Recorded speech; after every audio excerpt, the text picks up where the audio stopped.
দর্শক, আজকালকার শিশুরা কিন্তু আমাদের থেকে অনেকটাই অন্যরকম। এই যে আমরা কাপড় ভাঁজ করি না? এই যে কাপড়ের একটি বাক্স দেখতে পাচ্ছেন।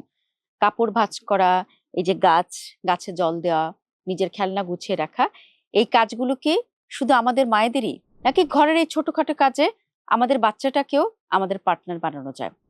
আজকের টপিকটা শুনলে অনেক মা হয়তো ভাববেন, আরে ধুর, বাচ্চাকে দিয়ে কাজ করালে ও তো কাজ গোছানোর চেয়ে ডাবল নোংরা করবে, ওই প্যারা কে সামলাবে? কিন্তু চাইল্ড সাইকোলজি বলছে ঘরের ছোটখাটো কাজে বাচ্চাকে ইনভলভ করা তার আত্মবিশ্বাস বা সেলফ ওয়ার্থ বাড়ানোর সবচেয়ে সহজ শর্টকাট উপায়। মনস্তত্ত্ব একে বলে সেন্স অফ বিলঙ্গিং বা পরিবারের একজন গুরুত্বপূর্ণ অংশ মনে হওয়া।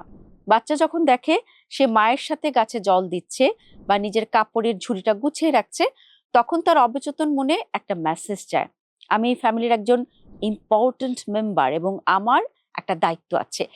এই যে ফিলিংসটা বাচ্চার ভেতরে তীব্র দায়িত্ববোধ এবং সেলফ এস্টিম তৈরি করে। সে বড় হয়ে অলস বা এনার্জি ড্রেইনার হয় না। সেকেন্ডলি, এটি বাচ্চার অর্গানাইজেশনাল স্কিলও বাড়ায়। কোন জিনিসটা কোথায় রাখতে হবে, কিভাবে নিজের বিছানাটা ঠিক করতে হবে, এই কথাগুলো বললাম না, এগুলো কিন্তু তাকে স্বনির্ভর বা ইন্ডিপেন্ডেন্ট হতে শেখায়। স্কুলের ব্যাগ গোছানো, নিজের জুতা ঠিক জায়গায় রাখার মতো ক্লিন গার্ল বা ক্লিন বয় ভাইব তাদের ছোটবেলা থেকে লাইফস্টাইলের অংশ হয়ে যায়। তাই মায়েরা সব কাজ নিজে পারফেক্টলি করতে যাবেন না, বাচ্চাকে ছোটখাটো টাস্ক দিন। যেমন, বাবা, প্লাস্টিকের বাটিগুলো একটু ওই ড্রয়ারে গুছিয়ে রাখো তো। কাজটা নিখুঁত না হলেও শেষে ওকে একটা টাইট হাগ দিয়ে বলুন, থ্যাংক ইউ বাবা, তুমি না থাকলে আজ আমার অনেক কষ্ট হতো। দেখবেন ওর ফেসের ওই চওড়া হাসিটা হবে একদম অমূল্য।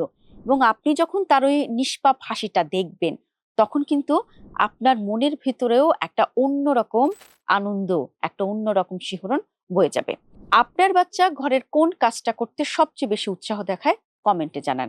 আর সবসময় বাচ্চাদের তার নিজের স্বাধীন মতো শিখতে দিন, খেলতে দিন। সব বাবা মায়েদের শুভকামনা জানিয়ে আজকে এখানেই শেষ করছি।